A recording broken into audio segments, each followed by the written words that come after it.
बूढ़ी अम्मा अपना बेटा छोड़ गई। तो हजरत साहब ने को 2 4 5 महीने रखा। तो बाद में उसकी अम्मा को बुला के कहा कि भाई तू बेवा है, बेटा तेरा यतीम है, मैं नहीं चाहता कि इसका वक्त ज़ाया हो। ये पढ़ने पढ़ने वाला कोई नहीं, सारे नहीं भाई पढ़ने वाले होते।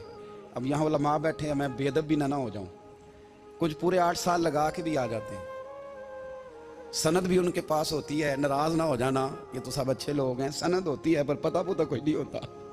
ये आला हजरत ने लिखी है बात। सनद होती है, पूरी डिग्री होती है, उस पर कई लोगों के साइन भी होते हैं। तो बहुत सारे तालिब इल्म ऐसे होते हैं जो मदारस में कहते हैं मैं फाजल फलाह हूँ, लेकिन कोई शय पास।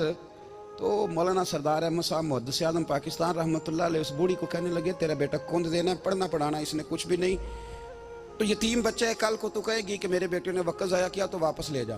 बूढ़ी अम्मा रोने लग गई, कहने लगी मैं पढ़ाने तो नहीं लाई थी, मैं तो आपको रब का वली समझती हूँ, मैं तो नौकरी कराने लाई थी।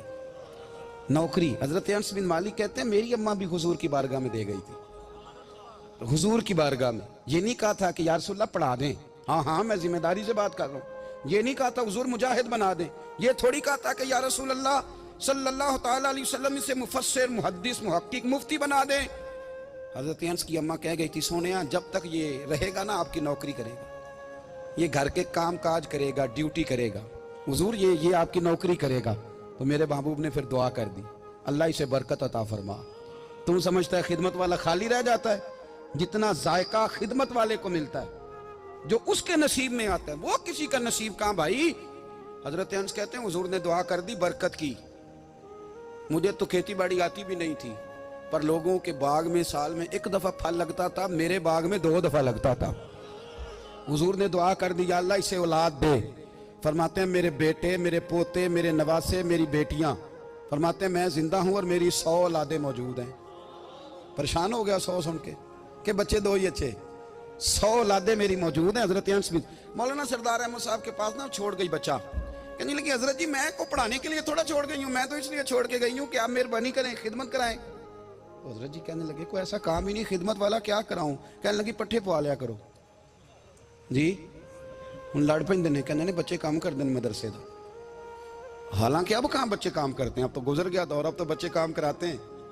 अब बच्चे भी नाराज हो रहे हैं, घूर घूर के देख रहे हैं। सही पहना हूँ आपको, बच्चे काम कराते हैं, बच्चे कहाँ काम करते हैं। कहने लगी ये चारा डाले करेगा आपकी भैंसों को। तो हजरत ने उसको कहा कि बीबी चारा मेरी भैंसों को डालने के लिए मैंने बंदा रखा हुआ है, तो तू जा ले जा। कहने लगी हाथ बांध के हुजूर मेहरबानी करें रख ले, चारा डालेगा। और पुत्र तवज्जो से चारा डालना हजरत की भैंसों को। रोने लगी, हजरत ने रख लिया, महीने का खर्चा भी देते। शाम को ना वो सारा दिन काम करता, शाम को आके पैरों में भी बैठ जाता। हजरत जी लाएं तेल थोड़ा सा, पैर ना दबा दूं। 8 साल साथ वाले पढ़ते रहे, ये बेचारा नौकरी करता रहा। मेरा रूप भी नहीं तो मेरा रंग भी नहीं, और मैनू यार मनान दा टंग भी नहीं। कभी कभी ना हजरत बिलाल अबशी फारग होते ना, तो नबी पाक की बारगाह में अर्ज़ करते हुजूर कोई काम तो नहीं, सारे हो गए, हुजूर जाऊं जरा, चले जाते। एक दिन सलमान फारसी कहने लगे या रसूलल्लाह ये बिलाल कहाँ जाता है। फरमाया जा देख के तो आ। हजरत सलमान वापस आए तो आके रोने लगे, कहने लगे सोनिया जब यहाँ से जाता है ना तो जाके सैयदा फातिमा की चक्की पीसनी शुरू कर देता, बीबी साहबा के काम करने लगता है। घर में जाके स्नैन की ड्यूटी करता है, वहाँ भी काम यहाँ भी काम। वो चारा डालता रहा, उसने चारा डाला।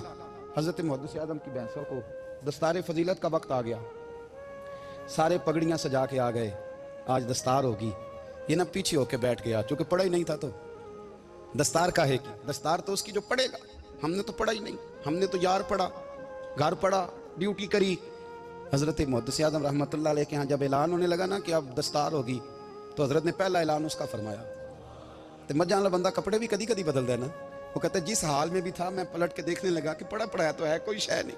तो ये माजरा क्या है, पीछे से उठ के आए। वो कहते हैं बाकियों की दस्तार किसी आलिम ने की, किसी सूफी ने की, लेकिन ये भैंसों को चारा डालने वाला जब आया, आदम ने फरमाया पगड़ी के बाल को कोई हाथ ना लगाए, ये सारी दस्तार मैंने करनी है। और फरमाते हैं हजरत बाल भी देते जाते थे और आंसू भी बहाते जाते थे, माथा भी चूमते थे, और फरमाते थे दस्तार के बाद चला तो नहीं जाएगा यार, मुझे तो इबादत भी नहीं रह गई, मुझे तो चाबियों को भी नहीं पता कौन सी कहाँ रहती है, जाएगा तो नहीं तू। तो रो पड़ा, कहने लगा सोनिया जाए तो वो जिसके पल्ले कुछ है हो, आता जाता तो है कुछ नहीं, मुझे किसने रखना है, मैंने कहाँ जाना है, इधर कहाँ तो इधर ही रहूँगा।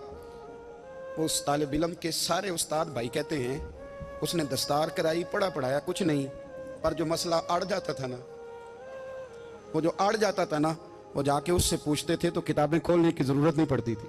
हज़रत बिलाल हबशी कभी सिपा सालार बने थे किसी जंग में, किसी सूबे के गवर्नर बने हो? बोलो तो सही यार। उनका तारुफ क्या था? नबी करीम के गुलाम। हुजूर के ना जो ज़ाती मामलात थे ना, 20 अंसारी नौजवान थे जो हर वक्त नबी पाक के पास खड़े रहते थे कि हुजूर को हुक्म करें।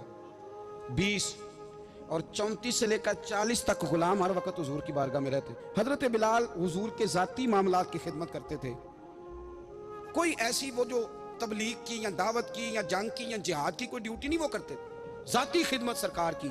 हजरत उमर फारूक वो शख्स हैं कि जिन्होंने कभी किसी बंदे को खातर में नहीं लाए हुए, लेकिन जब हजरत बिलाल आते थे ना तो जनाब उमर उठ के खड़े होते थे, कुर्सी छोड़ते थे और फिर एक नारा लगाते थे, कहते थे या बिलाल अंता सैयदुना, बिलाल तू हमारा सरदार है यार, तू हमारा। यानी इश्क का ज़ौक़ पूरा करना उन्हें भी आता था।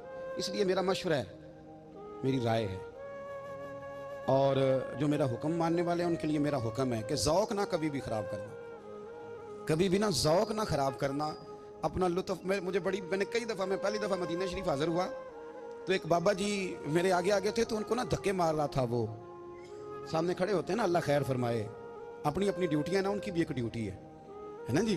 तो धक्के खैर होवे पहरेदारा। मैंने, वो बिल्कुल अनपढ़ बाबा जी थे, पर मुझे उन्होंने बहुत बड़ी बात समझा दी, मैंने उनसे बड़ा सीखा, मिंबर पर जिक्र कर रहा हूँ। वो तीसरी दफ़ा फिर धक्का मारा, अंदर तेरी खैर होवे पहरेदारा, रोज़े दी जाली। तो बाबा जी बाहर निकल आए तो मैं भी पीछे निकल आया। तो मैंने कहा बाबा जी यहाँ कुछ इन्होंने बांग्लादेशी और हिंदुस्तानी भी रखे हुए हैं, पर ये तो अरबी था खालस, ਉਹਨੂੰ ਕਦੋਂ ਤੁਹਾਡੀ ਵੀ ਸਮਝ ਆਉਂਦੀ ਸੀ? ਤੁਸੀਂ ਪੰਜਾਬੀ ਦਾ ਸ਼ੇਰ ਸੁਣਾਈ ਜਾ ਰਹੇ ਹੋ।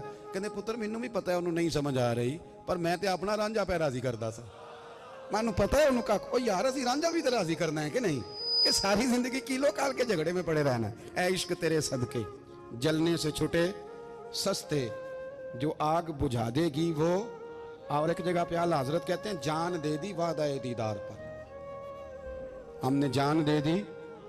हाँ, खाली उसने वादा किया था कि आऊंगा, आया नहीं था, पर जान हमने पहले दे दी। तो इसलिए ना